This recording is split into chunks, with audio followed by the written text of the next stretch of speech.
Assalamualaikum warahmatullahi wabarakatuh. Selamat pagi anak-anak. Bagaimana kabarnya? Semoga selalu baik-baik saja. Oke. Perkenalkan, nama saya Bagus Andrianto. Saya di sini akan mengajarkan mata pelajaran IPA untuk kalian selama kurang lebih 1 tahun ke depan. Untuk mengawali pagi hari ini, sebelum mulai pembelajaran hari ini, marilah kita sama-sama berdoa. Semoga diberi kelancaran dan kebermanfaatan pada pelajaran kali ini. Berdoa dipersilakan. Berdoa selesai. Oke. Pertama-tama saya ingin menjelaskan atau ingin menyampaikan materi apa saja yang akan kita pelajari di kelas 9 ini. Yang pertama, itu adalah sistem reproduksi pada manusia, itu ada bab satunya. Bab 2-nya sistem perkembangbiakan pada tumbuhan dan hewan.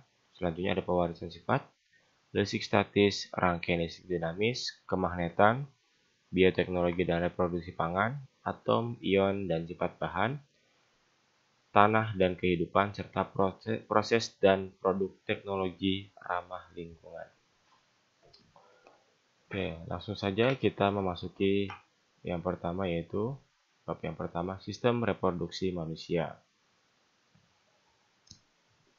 Nah, reproduksi manusia itu meliputi yang pertama ada pembelahan sel. Ya, sebelum masuk ke sistem reproduksi, kita membahas dulu tentang pembelahan sel. Kemudian sistem reproduksi pada manusia itu sendiri, yaitu pada laki-laki dan perempuan. Kemudian kelainan dan penyakit sistem reproduksi, serta pola hidup yang menunjang kesehatan sistem reproduksi. Oke, pembelahan sel. Pada kelas 7, kalian tentu sudah mempelajari tentang organisasi kehidupan, yaitu dimulai dari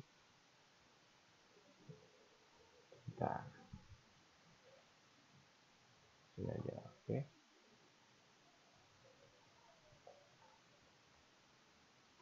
Organisasi kehidupan. Yang pertama sel, kemudian ada jaringan, kemudian ada organ, kemudian ada sistem organ, kemudian sistem organ bersatu menjadi organisme. Nah, di sini kita akan bahas tentang struktur terkecilnya terlebih dahulu, yaitu sel. Nah, pembelahan sel ini memiliki beberapa alasan. Yang pertama, pertumbuhan, perbaikan, serta reproduksi. Nah, pembelahan sel itu sendiri itu memiliki fungsi. Pembelahan sel itu memiliki fungsi yang pertama untuk pembentukan sel kelamin, kemudian untuk sel tubuh juga.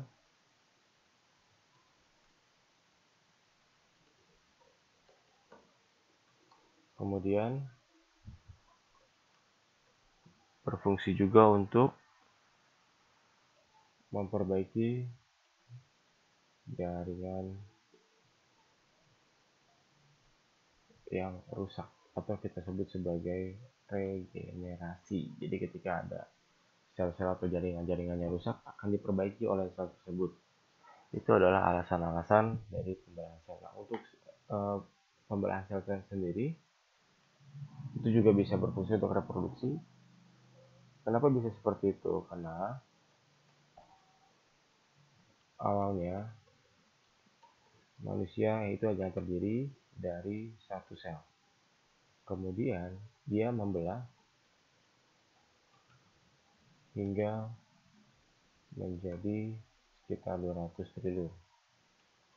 Nah, jadi ketika terjadi pembuahan itu hanya terjadi sel kelamin, sel telur, sel sperma, sel telur menjadi satu sel atau zigot. Kemudian dia akan beregenerasi atau melakukan pembelahan sehingga menjadi 200 triliun seperti saat ini kalau sudah mencapai dewasa. Nah, pembelahan terdiri atas dua jenis, yaitu pembelahan secara mitosis dan meiosis. Pembelahan mitosis adalah pembelahan yang terjadi pada sel tubuh. Contohnya pada rambut, kulit, tulang, organ tubuh, dan lain-lain. Nah, di situ juga nanti ada warna kulit, bentuk mata, bentuk hidung, dan semua fisik yang ada di tubuh kalian. Oke, ini adalah tahapan-tahapan pada pembelahan mitosis. Yang pertama itu adalah ini seperti ini, membran inti, ada profase, metafase, selanjutnya ada anafase dan telofase. Ini bisa dibaca. Selanjutnya adalah pembelahan meiosis. Itu adalah pembelahan yang terjadi pada sel reproduksi atau sel kelamin. Nah, pembelahan sel ini terjadi dalam proses pembentukan sel kelamin, baik itu sel telur maupun sel sperma pada laki-laki. Oke, nah ini adalah tahapan-tahapan untuk proses meiosis. Ini lumayan banyak, ada interfase, profase, metafase, anafase, dan fase 1, dan seterusnya. Nah, hal yang membedakan sini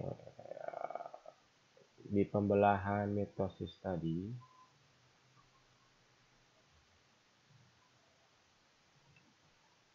itu tidak terjadi perubahan pada jumlah kromosom. Kalau dia artinya dari haploid itu tidak berubah menjadi diploid.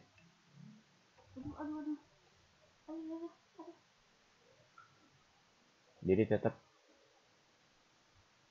bersifat haploid. Tuh. Sedangkan kalau pada meiosis itu akan terjadi reduksi, di mana jumlah kromosom berubah dari diploid atau 2N menjadi haploid. Itu beberapa perbedaan yang terjadi pada pembelahan mitosis dan meiosis. Oke. Nah, masuk ke sistem reproduksi manusia. Jadi sistem reproduksi ini masuk di kategori sistem organ. Jadi setelah sel, jaringan, organ, jadi misalkan sel tersebut bersatu menjadi jaringan akan menjadi organ. Organ-organ reproduksi ada lumayan banyak yang berbeda antara laki-laki dan perempuan. Nah, organ tersebut menjadi sebuah sistem, yaitu sistem reproduksi pada manusia. Pada pokok bahasan yang pertama kita akan bahas tentang sistem reproduksi pada laki-laki. Ini adalah organ-organ pada reproduksi laki-laki. Yang pertama ada vas deferens, ini di sini letaknya. Kemudian ada uretra, itu sebuah saluran. Kemudian ada penis, yang selanjutnya ada vesicula seminalis, di sini letaknya. Kelenjar prostat, kelenjar Cooper, yang di bawah ada epididymis, ini testis dan skrotum. Nah, oke, untuk pertemuan kali ini hanya sampai reproduksi laki-laki saja. Silakan kalian kerjakan tugas berikut ini, nggak usah banyak-banyak, ada 3 soal aja. Yang pertama, tulislah tujuan makhluk hidup untuk melakukan reproduksi.